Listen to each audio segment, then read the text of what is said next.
Continuing our breaking coverage, another Trump indictment. Former President Trump indicted for a third time, the second time by establishment stooge Jack Smith.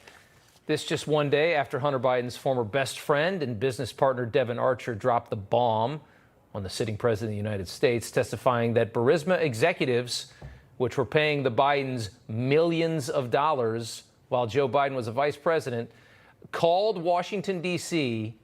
for help in getting the prosecutor general in Ukraine fired. And remember, Joe Biden ended up on camera bragging about firing, or getting that man fired, I should say. House Oversight Committee Chairman Congressman James Comer was there yesterday for the Devon Archer deposition, and he joins me now. Good to have you back on, sir. Let's talk first the indictment here today, just one day after the bombshell yesterday that most of the media conveniently ignored. Yeah, look, the American people believe overwhelmingly that the Department of Justice has become weaponized against conservatives. This is further proof of that.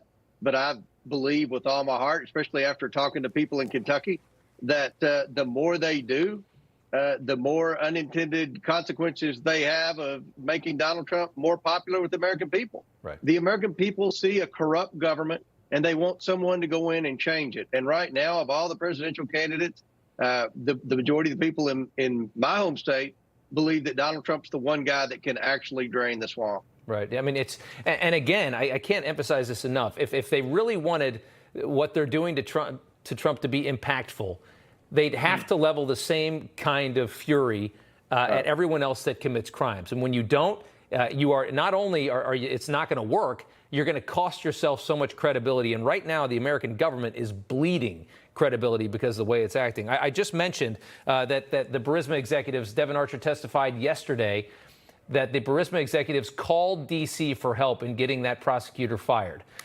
Your colleague, Dan Goldman, ran outside of that hearing yesterday in full Adam Schiff mode, ran outside and I believe effectively lied to the American people and said that that there's no evidence at all that Joe Biden did anything, that he was a part of any of this. But in reality, the testimony that we heard yesterday from Devon Archer, one of Hunter Biden's best friends, says that they called Washington to get help to get this prosecutor fired, and then we know what happened next. Yeah, Goldman ran out and lied during a transcribed interview. Very unprofessional. But again, this is what the Democrats do. They go out and they tell their partners in crime with the mainstream media what to write. And they wrote it and they ran with it. And many of the mainstream media outlets went with Goldman's comments before the transcribed interview was even finished, before I even issued a statement.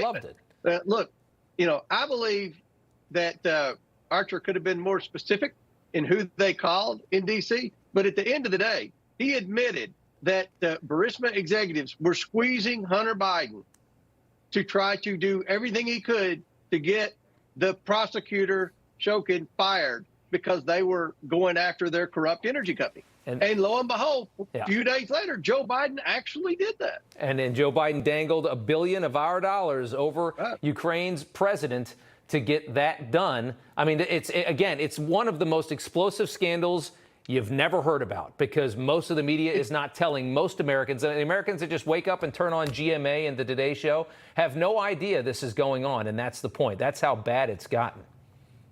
Yeah, history will show that this is one of the biggest crimes ever committed by any politician, especially a president of the United States.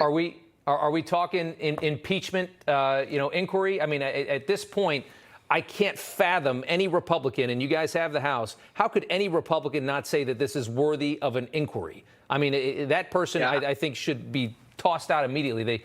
How could they vote against that? Well, Rob, as you know, we had a few skeptics, a few people concerned for various reasons. But I've spoken with Speaker McCarthy, who's always been on our side on this.